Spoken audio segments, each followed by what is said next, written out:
Alors, pour faire nos petits rubans, on va avoir besoin d'un pinceau, une cuillère, un verre, de la farine, de l'eau, un ciseau et un rouleau de papier toilette ou de sopalin.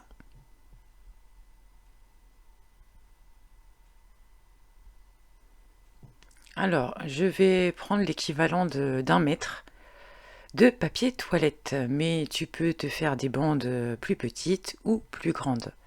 Moi, je trouve qu'un mètre, c'est sympa. C'est ni trop grand ni trop petit. Je viens le replier sur lui-même et le découper en 3 morceaux égaux.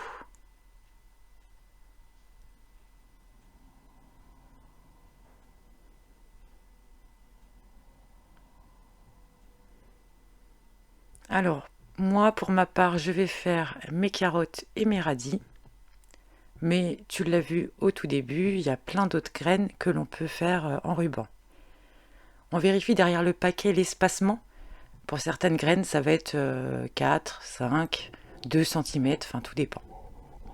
Pour faire ma colle, je prends l'équivalent d'une cuillère à soupe de farine et un petit peu d'eau.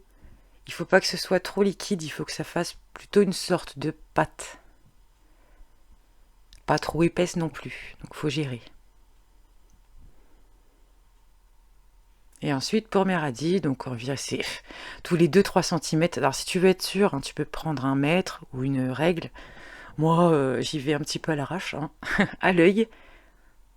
Tous les 2-3 cm, voilà, je mets un petit point de colle et je mets ma graine par-dessus.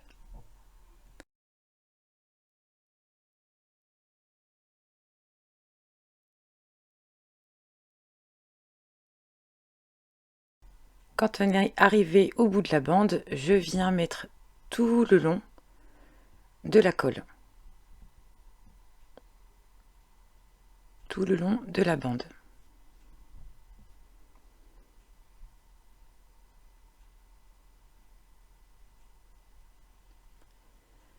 Et ensuite, je viens la replier sur elle-même.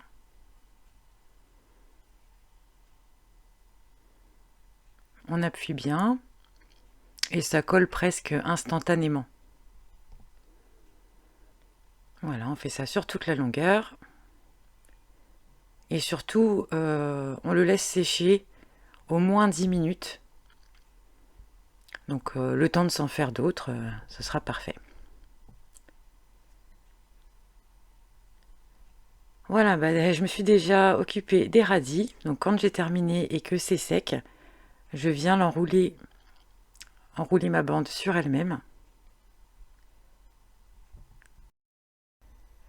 Alors quand on voit le prix des rubans en grande surface, on est bien content de les réaliser soi-même. Parce que j'en ai déjà acheté l'année dernière, j'avais l'équivalent de 3 rubans que j'avais payé presque 3 €. Alors qu'un sachet de graines, c'est à peine 2 € et on se fait 20-25 rubans facile avec. Alors quand j'ai terminé, je mets un petit point de colle et je pense à noter ce que c'est. Voilà. Et ensuite, eh bien, tu peux les ranger soit dans une boîte hermétique, soit dans un sachet plastique. Ou si tu as terminé tout ton sachet de graines, tu peux également les ranger dedans. Et comme ça, tu n'auras pas besoin de noter ce que c'est. Voilà, voilà. Bah écoute, hein, j'espère que ça t'a plu. Et puis, bah, comme d'hab, je te dis à bientôt, pardon, pour une prochaine vidéo. Ciao, ciao!